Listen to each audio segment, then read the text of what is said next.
Bismillahirrahmanirrahim. Assalamu alaikum. My name is Asad Yaqub and I am from Lahore, Pakistan. Once again, I welcome you all to my Ielts reading video, and you know this is a series of 16 videos and you must watch all 16 videos, and these 16 videos contain 16 types of questions that come in Ielts reading. As I told you before, whenever examiner sets Ielts paper, they consider these 16 type of questions. If once you master these 16 type of questions, Ielts reading is not going to be a big problem for you.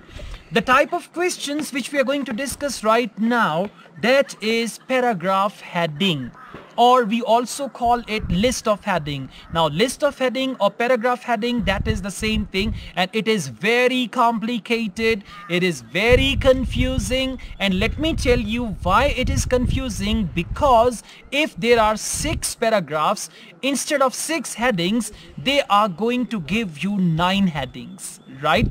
Now what happens actually, there are 9 headings and 3 headings are written in such a way that you think for every paragraph this is the right heading, for every paragraph this is the right heading. So that's the confusion. Again, I'm telling you, 3 extra headings are very dangerous and very powerful traps, and you have to be careful with these traps. Now what happens? For list of heading, there is an important terminology which I'm going to use. That is what we call that every paragraph contains a topic sentence.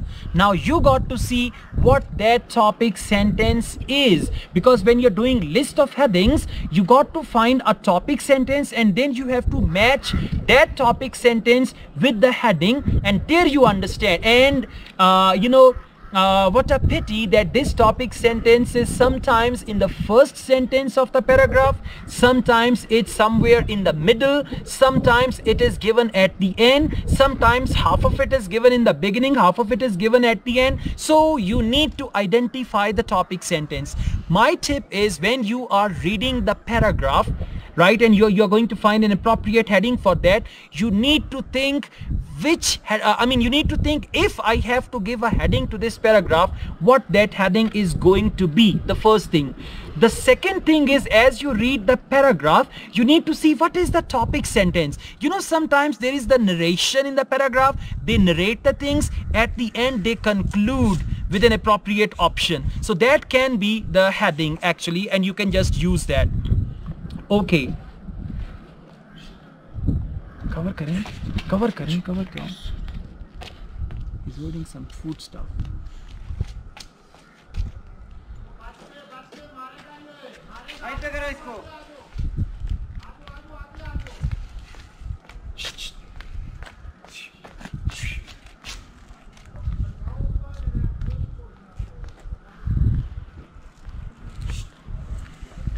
Okay, thank God we don't have any food stuff. You know, these monkeys, they always attack the food stuff, because that boy is holding some food stuff, that's why the monkey is after him. Okay, anyways, we were talking about paragraph headings. Let's come back to that. Okay, thank God I don't have any food stuff, although I'm looking like chocolate, but I don't have any food stuff. So you need to find that topic sentence, and then you got to see how this topic sentence is going to match. There are 2 techniques. I used to believe that it's a good idea to read the paragraph first and then go back to the list of headings, because when you read paragraph A, and then you got to read all the headings. That's what I used to believe, and still this is good, because when first time you read the headings, let me tell you one thing, if you solve at least 10 to 12 list of headings, you come to an understanding that examiners, they have a certain style of writing the headings, and they use that style whenever they write the headings, and you understand. I mean, once I read the heading, present and past of Oymyakon. Oymyakon was a small village in Siberia. So there was present and past. Now when you read this heading, you need to see in a paragraph where they use past tense and present tense, where they compare past with present. So this is how, I mean, you can already keep the options in your mind. So that's also a good technique. After doing paragraph A, you have to read, when you go through the headings first time, read the headings in such a way that, okay, I've got this option, I've got this option, I've got this option, and then try to find the reflection of those headings in the paragraph, and this is how you can do it better. So there are some extra headings, and these extra headings are the traps. You have to avoid those and all that. Now I'm going to give you a good example. You can see this is a short paragraph, and here we've got headings. We have 3 headings: population figures for China, assessing China's farmland, global population, and the future. And there they covered all these things. Now out of all 3, there is one option which is the right one. Okay, so if they read the world's population is forecast to reach 7.5 billion by 2020. Okay, now you might think global population or something, but then they say, and growing prosperity, especially in China, is fueling a rising appetite for meat. Now in China, it doesn't mean population figures for China. I mean, this is a trap over here, right?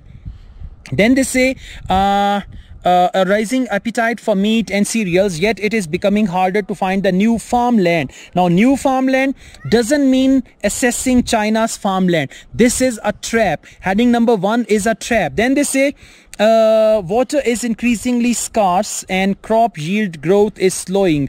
Already 167 million children are malnourished. Are hungry times ahead? Now see, are hungry times ahead, that means the future. So some part they have taken from here, are hungry times ahead, and then and the future, and then they are saying the world's population and global population. So for world's population, global population, so you see from the first 2-3 words and the last sentence I come to understand, and they mentioned heading number 1, they mentioned heading number 2 as well, and then they reached heading number 3. So this is how you guys need to do a list of headings. If you like this video, hit the like button and don't forget to subscribe my channel. I run another channel, Asad Yaqub Vlogs. You can subscribe to that channel as well.